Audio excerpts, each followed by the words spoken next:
안녕하십니까. 암호화폐 정보를 전달해 드리는 닥터 비트맨입니다. 네, 평일의 절반 수요일입니다. 어떻게 편안한 밤 잘 보내셨나요? 이 크립토 마켓에 거대한 폭풍이 다가오려는 듯 준비를 하고 있는 모습이 보입니다. 예, 얼마 전 하나의 소식이 나오게 되었는데 바로 SEC로부터 기소당한 코인베이스의 CEO 이 브라이언 암스트롱이 미국 민주당 하원 의원들과 수요일 비공개 미팅을 가질 예정이다라는 소식이 전해졌습니다. 이번 미팅에서 브라이언 암스트롱은 디지털 자산 입법의 미래에 대해서 발언하게 될 계획이라고 하는데요. 이 민주당 하원 의원들과 코인베이스 CEO의 만남이 하필이면 SEC의 기소 이후 이루어졌다라는 것이 인상적입니다. 이번 회의에서 분명 브라이언 암스트롱은 미국의 과도한 억압에 대해 이야기를 할 것이고 어떤 방향으로든 크립토에 영향이 있을 것으로 보이는데요. 이번 회의에서 브라이언 암스트롱은 세금과 국가 안보, 사생활 기후 같은 문제들을 다룰 것이다라고 밝혔는데 이제 생각해 보면 미국은 공화당이든 민주당이든 크립토에 대해서 그리 우호적이지 않았습니다. 이 트럼프와 바이든 두 사람 다 크립토를 탈세와 보안 위협의 대명사처럼 이해해 왔는데요.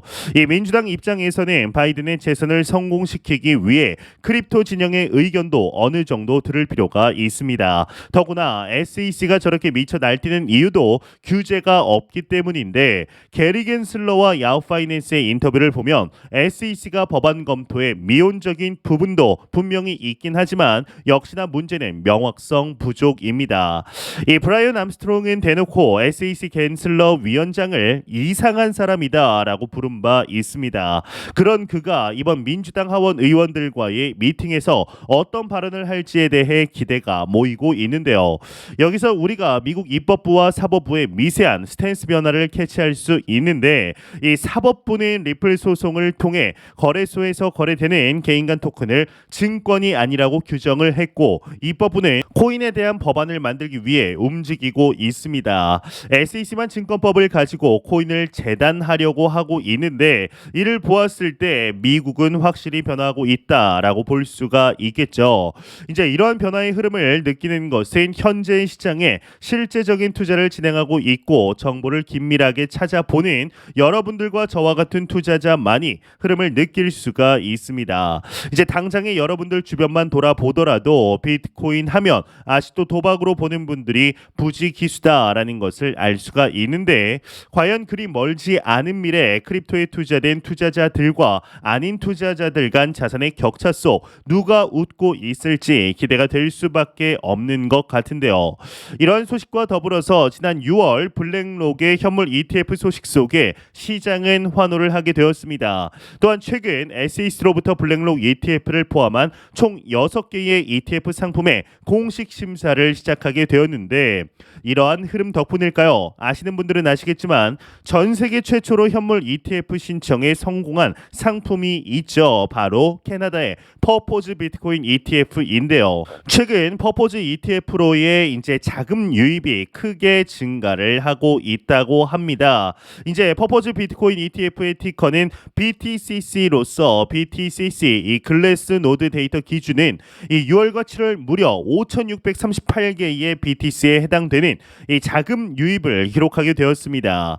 이 BTCC로의 투자금 유입 증가는 BTCC가 비트코인 현물 ETF의 선발 주자로서 향후 잠재적 경쟁에서 유리한 입지를 차지함은 물론 현물 ETF에 대한 개인 투자자들의 강력한 관심을 시사하는 것으로 분석되고 있는데 이 팩트세트 데이터는 BTCC의 투자자 거의 전부가 개인 트레이더임을 보여주고 있습니다. 이 점도 상당히 주목할 만하죠. 기관들이 많이 들어올 것 같은데 개인들 또한 ETF를 통해 거래를 많이 한다라는 것은 블랙록의 현물 ETF가 승인이 된다면 이 기관뿐만 아니라 지금은 상상할 수 없는 엄청난 규모의 자금 유입 가능성을 시사하기 때문인데요. 이제 통상적으로 불장은 기관의 자금이 아닌 개인의 자금들로 인한 포모로 이루어졌다라는 과거의 데이터를 생각했을 때 상당히 유의미한 내용으로 보입니다. 이 BTCC를 자세히 들여다보면 요크빌 자산 운용이라는 기관 투자자가 BTCC의 지분 단 0.03%를 보유하고 있을 뿐 나머지는 거의 개인 투자자들 지분으로 알려져 있는데 이 BTCC로의 자금 유입 증가 주가 그리고 BTCC 투자자들이 거의 개인 트레이더들이라는 점은 현재 비트코인 현물 ETF에 대한 일반 투자자들의 강력한 관심을 반영하게 됩니다. 이 비트코인 현물 ETF의 경우는 만 5년 동안 투자자들을 괴롭혔던 소식이었기 때문에 지금 당장이라도 승인이 이루어지면 좋겠지만 현실적으로 내년 정도에는 가야 승인 가능성이 높아지지 않을까 싶은데요. 이제 이러한 ETF 관련 내용과 더불어서 현재 크립토 마켓과 미 증시 간의 상관관계는 많이 약해졌지만 암호화폐 시장이 제도권 안으로 들어가려는 과도기적인 측면, 미 증시를 절대로 간과해서는 안 되겠죠. 예, 현재 미 증시의 경우는 과열 신호가 뜨며 이 조정이 임박했다라는 신호가 나왔는데 자세한 내용 함께 보도록 하겠습니다. 네, 이제 월가 전문가 뉴욕 증시 과열 신호 조정 임박했다 헤드라인이 장식이 되어 있습니다.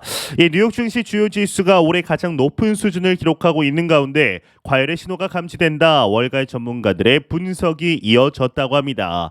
17일 시장 분석 매체 마켓워치에 따르면 월가의 많은 전문가는 뉴욕 증시 단기적 조정이 임박했다라고 분석을 했는데요. 이제 우선 작년 10월 뉴욕 증시 저점을 예측한 것으로 유명한 월가의 경제 분석가 이제 베테랑 에드 야드니는 투자자들에게 이같이 경고를 했다고 합니다. S&P 500 지수가 뜨겁다. 나스닥은 더 뜨겁다. 시장에서 증시가 너무 과열됐을 수 있다라는 우려가 증폭되고 있고 이는 뉴욕 증시 붕괴의 발판을 마련할 수 있는 시장 폭락의 조건을 만들 수 있다라고 이야기를 했다고 합니다. 이 외의 내용 그리 중요하지 않아서 넘어가도록 하겠습니다.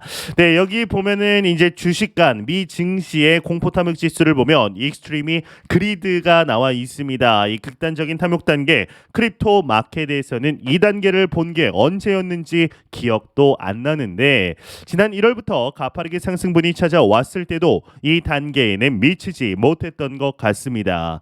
이제 얼마 전 나온 내용을 보게 되면 미 증시와 크립토 간의 상관관계는 현재 제로에 가까운 수치로 비트코인에 대한 미 증시의 영향력이 크게 약화된 것을 확인할 수가 있는데요. 지금 보시는 차트는 이더리움과 미 증시 간의 상관관계를 나타내는 차트인데 이제 각자 갈 길을 가는 중이죠. 비트코인의 과거를 돌이켜 보았을 때 이처럼 약화가 되었어도 어느샌가 갑자기 상관관계가 역대 최대치에 도달할 때도 있었고 역대 최대치에 도달했어도 어느샌가 갑자기 최저치에 도달할 때도 있었습니다.